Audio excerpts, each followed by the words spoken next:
여러분, 우리 교회 교단이 어디에 속해 있는지 알고 계세요? 알고 계시죠? 대한예수교,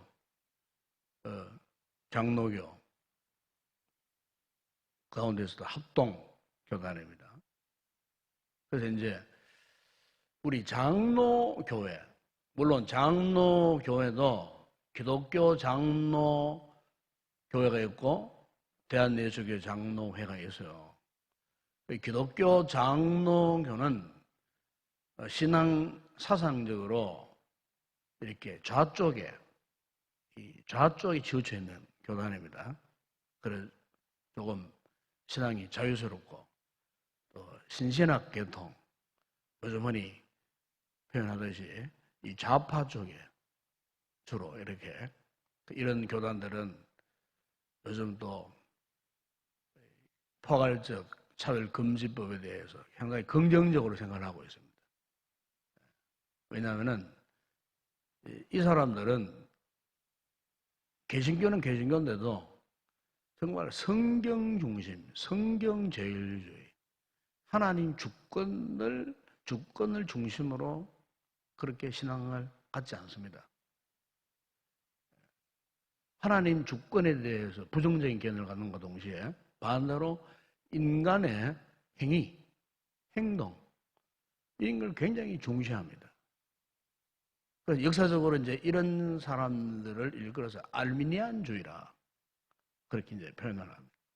반대로 같은 장로교지만은 예수교 장로교는 굉장히 성경 중심, 하나님 제일주의, 성경 제일주의. 이걸 이제 다른 날로 바꾸면 개혁주의라고 합니다. 개혁주의. 이 개혁주의 시작은 칼빈의 사상을 이어받은 칼빈주의자들, 개혁주의자들. 흔히 우리가 말하는 보수주의자들, 복음주의자들, 뭐 이렇게 표현을 합니다.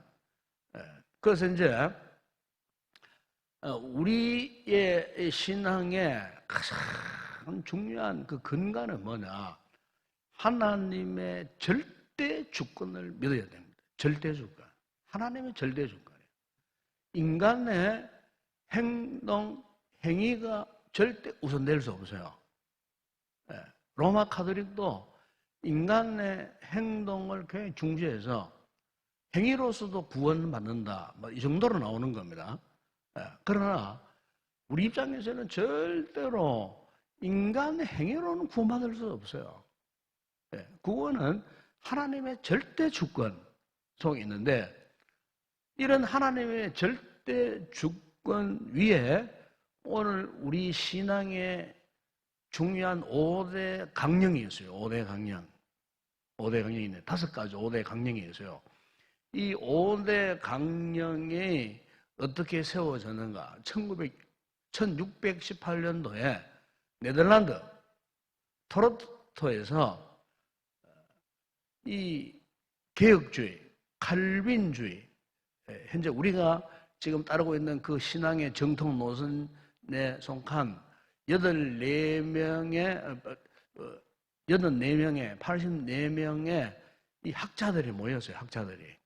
학자들이 왜 모이냐면은 몇 년 전에, 그러니까 한 5년 전에 앞서 말씀드린 알미니안주의자들이 이제 모여가지고 5가지 자기들도 강령을 선포를 했어요.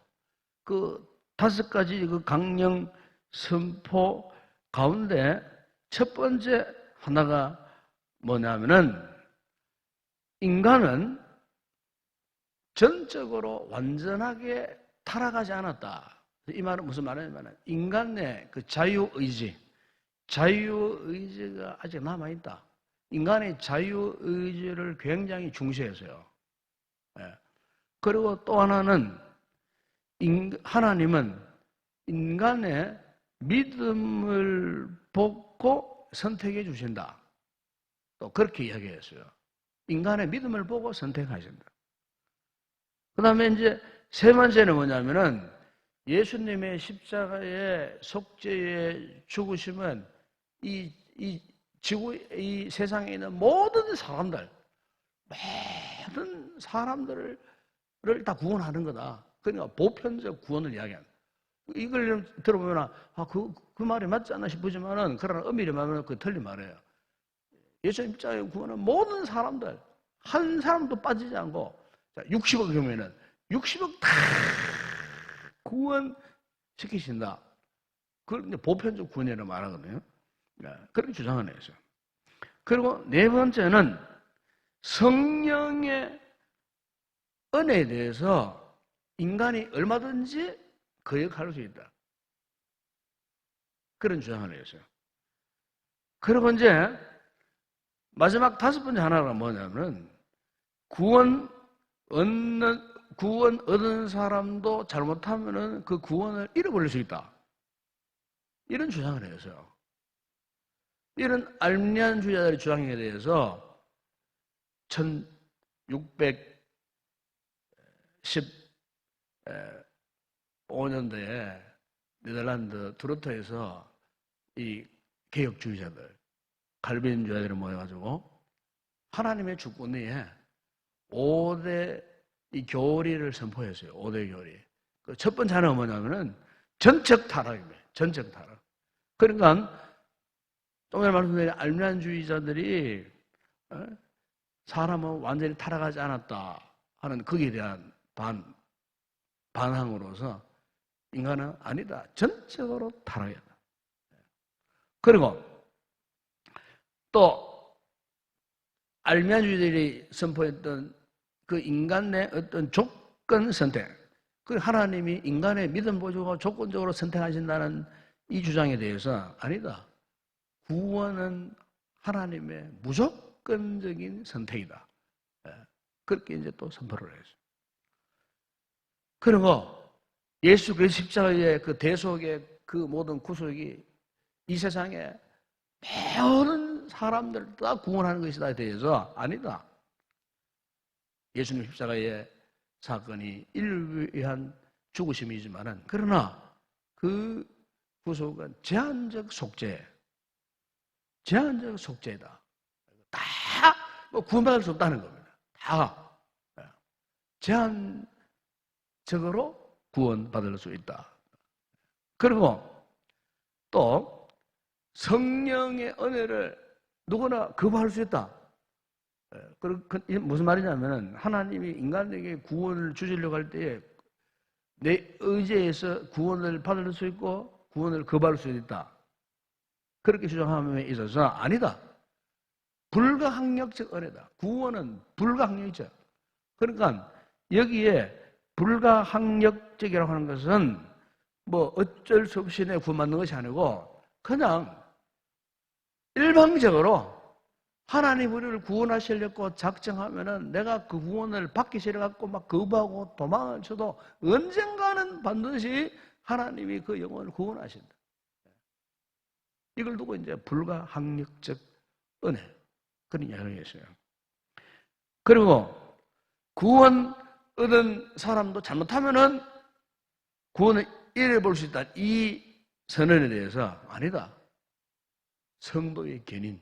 그러니까 하나님이 한번 구원하시려고 작정하시고 택해 주신 그 성도는 끝까지 그 성도를 이끌어 가신다. 하나님이 강권적으로 이 구원의 길로 하나님의 나라로 이끌어 가신다. 하나님이 작정하시려고 부름받은 그 영혼은 절대로 하나님이 잃어버릴 수가 없다. 끝까지 견인, 끝까지 끌고 가신다. 기어코 이 구원의 길로 이끌어 가신다. 이것이 바로 오늘 우리 장로교가 믿는 이 구원교리입니다. 구원교리. 이 구원교리 가운데 5개 중요한 기둥이 있어요. 그리고 오늘 우리 성도들이 구원에 관한 이 분명한 이 확신을 갖는다는 말은 다른 게 아니에요. 이 5가지 중요한 이 교리, 다시 말씀드리면 전적 타락, 무조건적인 선택, 제한적 속죄, 불가항력적 은혜, 그리고 성도의 견인, 이 5가지를 우리가 믿게 될 때에 이 구원의 확실한 은혜를 알게 되고 이 구원의 확신을 갖게 되는 거예요. 그 가운데 제가 오늘 이 시간에 말씀 더 강조하고 싶은 게 뭐냐면은 불가항력적 은혜를 말씀드리고 싶어요. 불가항력적 은혜. 그러면 여기에 이 불가항력적 은혜라고 하는 것은 쉽게 말하면 이런 걸 말합니다. 우리가 이제 믿음의 삶을 살면서 참 때로는 우리의 삶이 막 코너에 몰리고 막 궁지에 몰리고 막 정말 뭐 내 힘으로 감당할 수 없는 뭐 그런 엎친겨 덮친격으로 막 여러 가지 많은 시련 그런 일들이 많잖아요. 그런 고난이 많잖아요. 요즘 우리 시대에 정말 이런 어려움을 당하는 분들이 얼마나 많이 있는지 몰라요. 그러니까 내가 피할 길이 더 이상 없어. 이랬을 때에 때때로 참 믿음이 미약하면요. 자신의 이미 받은 구원을 의심할 수도 있고 하나님의 존재하심에 대해서 불신할 수도 있고 등등 영적인 여러 가지 많은 이런 고뇌, 혼란스러움이 있을 수 있어요. 요즘 우리 시대가 지금 그렇잖아요. 지금. 그러니까 제가 앞서 드린 이 같은 하나님의 주권의 그 토대 위에 이 5가지 이 구원, 이 교리, 구원의 강령이 분명하지 못하니까 이 코로나 시대에 보세요. 많은 이 교인들 가운데 뭐 그냥 모래 위에 집을 지은 그 집처럼 막 다 허물어 내려버리고 허물어져 내려버리고 그냥 창수에 그냥 그 집이 다 무너져가 떠내려가 버리고 지금 뭐 그냥 신앙의 흔적조차 찾을 수 없는 그런 인생들이 오늘 이 코로나라고 하는 이 상황 속에서 현저하게 이렇게 다 구분되어지는 걸 볼 수 있어요. 그러니까 이런 엄청난 참 위기적 상황, 시련을 만났을 때에 보세요. 그동안 믿음의 집을 튼튼하게 짓지 못한 사람들은 무너짐이 심하더라. 주님이 마태복음 7장에 비유하듯이 모래 위에 지은 집 같이 무너짐이 심하더라. 다 무너져 버리는 거예요. 다 떠내려가 버리는 거예요. 그러니 우리가 분명히 아셔야 할 게 뭐냐면은 그러면은 하나님께서 왜 오늘 우리의 신앙생활에 이 같은 시련, 위기, 고난, 역경, 온갖 어려움, 뭐 고난뿐만 아니고 여러분 개인적으로 뭐 건강 문제, 질병 문제, 경제적인 어려운 문제, 뭐 사업상의 실패 문제, 직장에서의 퇴직 문제, 뭐 등등 여러 가지 얽히고서 얽힌 복잡한 우리 힘으로 감당할 수 없는 이 모든 어려움, 여러 가지 온갖 불편함, 뭐 등등 이런 것들이 왜 이렇게 우리의 삶에 얽히고 설키고 이렇게 어려움과 괴로움을 당하는 이런 고난 속에 우리가 던져질 수밖에 없는 거. 이유가 뭐가? 하나님 우리를 저주하셨는가? 우리를 버리셨는가? 내가 예수 잘못 믿었는가? 그동안 하나님의 징계인가 심판인가 등등 뭐 온갖 생각들을 다 하게 돼요. 그러나 여러분 그런 저런 생각들은 옳지 못한 생각이에요. 가장 정확하고 가장 옳은 생각이 뭐냐? 이 모든 힘들고 어려운 역경 주변 상황을 통해서 왜 하나님 우리에게 이런 어려움을 궁지에 몰리게 하는가? 이유는 딱 하나입니다. 바로 그것은 우리를 더 성숙한 신앙으로 훈련시키기 위한 하나님의 섭리예요. 믿으십니까? 우리의 신앙을, 우리의 믿음 생활, 여러분의 삶을 더 든든하게 하기 위해서, 더 튼튼하게 하기 위해서 우리의 믿음을 훈련시키기 위한 가정에 사랑하는 애가 먼저 떠나고 슬픔도 당하고 아픔도 당하고 친구 간에 상처도 주고받고 뭐 등등 여러 가지 모든 거 다 포함되는 겁니다. 여기에는 그 모든 우리 인간의 좀 설아린 감정들, 아픔들, 상처들 뭐 이런 정신적, 육체적 그 모든 이런 문제를 통틀어서 그 하나님 왜 우리에게 아무런 이런저런 문제 없이 예수 믿고 복받고 잘 살고 건강하고 평안하고 잘 먹고 잘 살고 부자되고 그렇게 안 하시고 신앙생활을 잘하려고 하면 할수록 왜 그렇게 시험이 많은지, 고충이 많은지, 고난이 많은지, 왜 그렇게 눈물을 많이 흘려야 하는지, 때로는 우리 인간이 이성적으로는 도저히 이해가 안 되는 이런 여러 가지 상황들. 여러분, 오늘 본문 6절에 보세요. 이렇게 말씀하지 않습니까? 그러므로 너희가 이제 여러 가지 시험으로 말미암아 잠깐 근심하게 되지 않을 수 없어라. 오히려 크게 기뻐하는도다 그랬어요. 여러분 보세요. 앞에는 여러 가지 시험. 여러분 여기에 이 시험이라는 말이 영어생에 보니까 트라이얼을 한다. 트라이얼. 이게 뭐냐면은 이것은 뜻이 뭐냐면은 이 어떤 어떤 힘을 통하고 테스트하는 거예요. 그러니까 어떤 외부적인 힘, 내부적인 힘, 뭐 어떤 영향력을 통해 갖고 이렇게 테스트. 마치 여러분 대장간에 가보세요. 대장간에 가면은 그 칼을 만드는 그 대장장이 어떻게 합니까? 처음에는 두툼한 무쇠 하나를 끄집어내가고 막 그 뜨거운 그 불에 집어넣다 벌겋게 달아오면 어떻게 하면 그 큰 망치를 막 계속 두들기. 뭐 그걸 막 데볐다가 이렇게 딱 계속 데벼요. 다시 또 집어넣고 막 거기 또 들고 물에 넣었다가 다시 또 넣었다가 끄집어내가지고 또 다시 두들리고 나중에 점점 보니까 아주 멋있는 칼로 바뀌는 거예요. 쫙. 그 마지막에는 막 가르면은 막 그야말로 막 무쇠로 만든 튼튼한 칼로 연상으로 만들어지잖아요.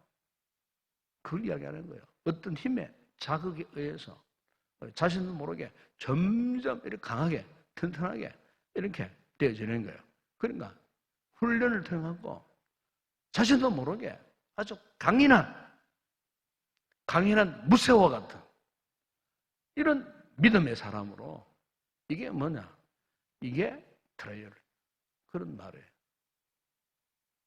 시험한다 하는 말은 그걸 말하는 거예요. 그러니까 오늘 우리 성도들이 삶을 살면서 이처럼 혼란스러운 시대에 여러 가지 많은 문제를 우리가 왜 만나야만 했는가? 그것은 하나님께서 우리의 믿음을 어떻게 해요? 강하게 하시려고, 튼튼하게 하시려고 세상의 온갖 편지풍파를 다 경험하게 하시는 거예요. 그런데 특별히 여기 보세요. 이런 시험을 어떻게 표현합니까? 잠깐 그래, 잠깐. 여러분이 잠깐이라는 말이 굉장히 중요한 의미가 있어요. 이 무슨 의미냐면은 여기에 잠깐이라고 하는 말은 우리 안에 믿음의 변화를 일으키는 그 기간을 말해요. 믿음의 변화를 일으키는 게 우리 삶의 변화를 일으키는 그 기간. 잠깐. 그러니까 보세요. 이런 시험을 통해서 그 잠깐이라고 말하는 우리의 삶의 변화가 일어나요. 우리의 믿음의 변화가 일어나더라 그 말이에요. 믿음의 변화가. 여러분 누가복음 8장에 보게 되면은 거기에 회당장 야이로의 딸 사건이 나와요. 회당장 야이로에게 외동딸이 있었어요. 지금 외동딸이 그만 죽게 되었어요. 그래서 얼마나 급했던지 회당장 야이로가 직접 주님을 찾아와서요. 그 앞에 엎드렸어요. 그리고 속히 자기 집에 오셔가지고 내 추구하는 이 외동딸을 살려달라고 막 간청을 한 거예요. 그래서 그래 가자 동행을 했어요. 동행을 하다가 난데없이 12회를 질병을 앓던 여인을 만났어요. 그리고 지금 회동 라이온은 지금 자기 딸이 지금 금방 죽을 입장인데 난데없이 중간에 뛰어들어와가지고 12회를 앓던 그 여인 때문에 그만 지체가 되어버린 거예요. 그래 얼마나 속이 탔겠어요. 그런데 사실 그런 동안에 그만 그 딸이 죽었다는 소식이 왔어요. 죽어버린 거예요. 예수님이 가기도 전에 12명을 이 여인 돌보다가 이 여자 치료해 주다가 정작 자기 딸이 죽어버린 거예요. 그래서 주님이 그럼에도 불구하고 야이로를 데리고 야이로의 집에 들어가 보니까 아니나 다를까 막 모든 사람들이 막 대성통곡하고 난리가 났어요. 그래서 주님께서 울고불고 난리 치는 그 사람들을 향하여서 너희가 어찌하여 떠들며 우느냐? 그 뒷말씀 이런 말씀이었어요. 이 아이가 죽은 것이 아니라 잔다. 그리고 회당장 야이로에게 이런 말씀을 했어요. 두려워하지 말고 믿기만 하라. 그랬어요. 이미 죽었어요. 그 죽은 딸을 앞에 놓고 주님이 야이로에게 두려워하지 말고 믿기만 하라. 결국 여러분 보십시오. 이 이야기를 듣던 주변의 사람들은요, 막 비웃었어요. 성경에 나옵니다. 비웃더라. 그래서. 네.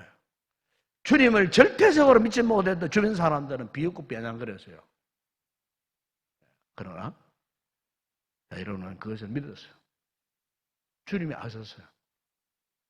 여러분, 자기 딸이 사랑하는 외동딸이잖아. 외동딸이 죽은 만큼 더 슬픈 일이 어디 있겠어요? 에? 우리 인생이 당하는 여러 가지 많은 슬픔, 역경, 시험, 고통 가운데 사랑하는 그 딸이 죽는 것보다 더 가슴 아픈 일이 어디 있겠어요? 그럼에도 불구하고 야이로는 주님의 그 말씀을 믿었어요. 믿었을 때에 어떻게 해요?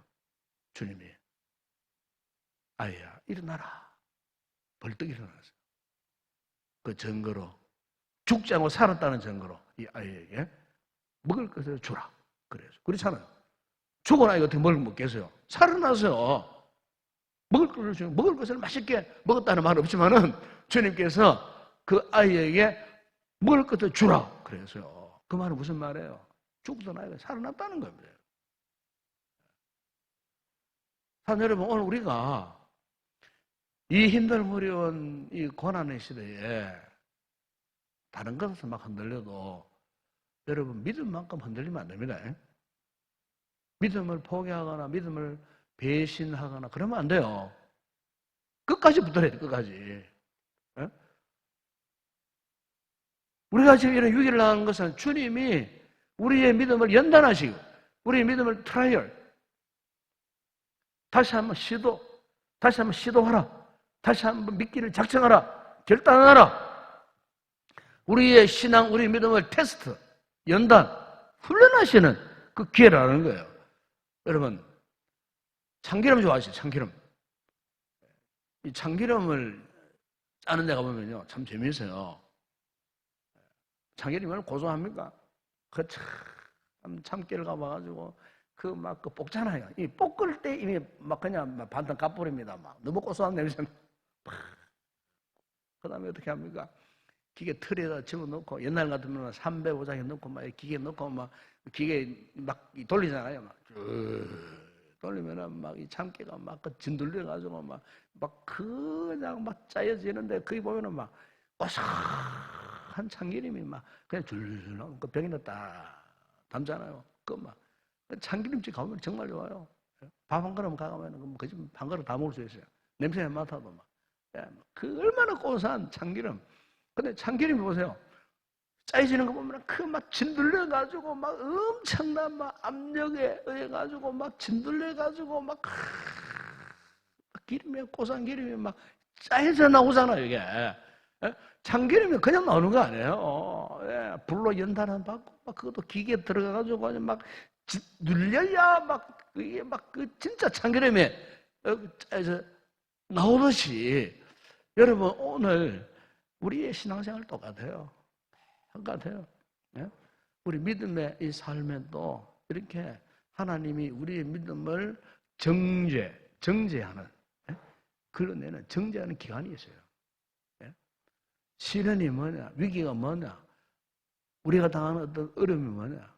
바로 우리의 믿음을 걸러내기 위한 정죄하기 위한 이런 게 없으면요, 우리 가운데 그 누구도 끝까지 믿음을 지킬 자 아무도 없어요. 그런데 놀라운 거는 이런 신앙의 연단 정제 이 기간인데도 우리가 온전한 믿음을 유지하는 성도들은요, 오늘 본문에 나오잖아요. 이 같은 잠깐 당하는 그 시험 가운데서도 어떻게 한다고요? 기쁨이 있어요, 기쁨. 기뻐한다 그랬어요. 이게 진짜 신앙이에요, 진짜 신앙. 예?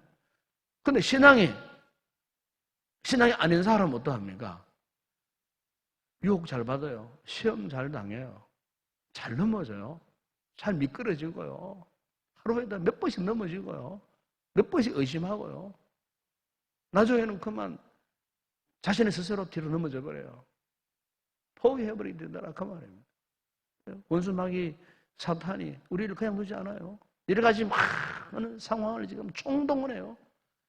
교회가 무너지도록 만들고, 교회의 신앙이 회파되도록 만들고, 우리 성도 개개인 신앙이 그냥 막 혼돈에 빠지도록 만들고 해서 어쨌든 예수님을 끝까지 따라가지 못하도록. 아마 여러분 옛날에 유명한 영화 가운데 반지의 제왕이라는 그 영화 있지 않습니까?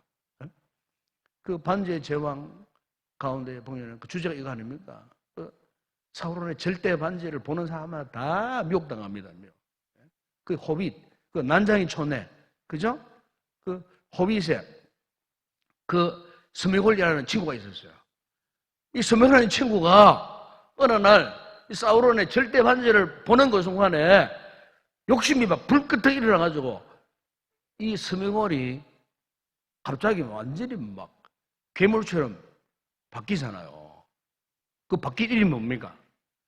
바뀐 이름이 골룸이라고 하는 괴물로 바뀌어버려요. 이 스메골이 그 절대 반지 눌러주니까 친구 뒤고를 죽여버리잖아요. 그 뺏으려고 하다가 죽여버려요. 그때부터 이 스메골이 절대반 유혹을 받아 벗어나지를 못합니다. 그죠? 그래서 결국에는 뭡니까? 이 골룸이라는 희한한 괴물을 바뀌어요. 그 마지막에 그대로 또 죽잖아요. 그 뭐냐 하면은, 여러분 오늘 우리가 신앙생활을 참 제대로 믿으려고 하면 온갖 유혹들이 많아요. 온갖 시련들이 많아요. 그런 시련, 고난 이런 것을 이겨내야 되는 거예요. 여러분 보석이 진짜냐 가짜냐 구분은 간단합니다. 여러분. 불에 넣어보면 알 수 있어요. 불에 넣어보면. 가짜 보석은요 새까맣게 타버려요. 예? 금덩어리가 진짜냐 가짜냐 불에 넣어보면 진짜 금은요 안 타요. 너른 황금 그냥 그대로 녹아내리는 거예요. 가짜 금은 타버립니다. 새까맣게 타버립니다. 불순물이 많이 들어가는 그 보석은 타버려요. 그냥 본래 색깔을 유지할 수 없어요. 여러분 신앙도 마찬가지예요. 지금 내 신앙이 진짜냐 가짜냐 그 마지막 최종 분별은 뭐냐? 시련 고난 앞에서 흔들리며 오히려 시련이 오면 올수록 기뻐하고 즐거워하고 하나님 감사하고 바로 오늘 본문에 여러분 그걸 말하지 않습니까? 8절에 보세요. 예수를 너희가 보지 못하였으나 사랑하는도다. 이제도 보지 못하나 믿고 말할 수 없는 영광스러운 즐거움으로 기뻐하니. 영광스러운 즐거움으로 기뻐하니. 고난 가운데 이 베드로 사도가 이 베드로 스승을 쓸 때에 그 시대가 엄청난 핍박, 박해의 시대였어요. 12지파들이 흩어져서 그 고난 가운데 도망쳐 다니고 목숨을 부지하기도 힘든 그런 시대에 흩어진 12지파들에게 보낸 편지가 이거예요. 그런데 그 흩어진 12지파 그 하나님의 이 거룩한 백성들을 구원받은 하나님의 이 백성들이 그런 시련 가운데서도 어떻게 해요? 영광스러운 즐거움으로 기뻐했다 그랬어요. 오늘 저와 여러분이 이런 믿음을 꼭 유지해야 할 줄로 믿습니다. 이 힘들고 어려운 시대에 추풍 낙엽처럼 그냥 막 떨어져 가지고 이리 뒹구고 저리 뒹구는 그런 형색이 아니라 끝까지 저 높은 산봉우리에 서 있는 그 소나무처럼 변하지 않고 그 잎사귀가 변하지 않고 그 빛이 변하지 아니하고 어떤 참 그 한파, 그 비바람, 그 추운 날씨 가운데서도 흔들리지 않고 끝까지 견뎌내는 이가 더 참는 신앙, 참된 믿음, 이런 신앙으로 주님 앞에 영광 돌려드리는 그런 복된 성도 되시길 주의 이름으로 축원합니다.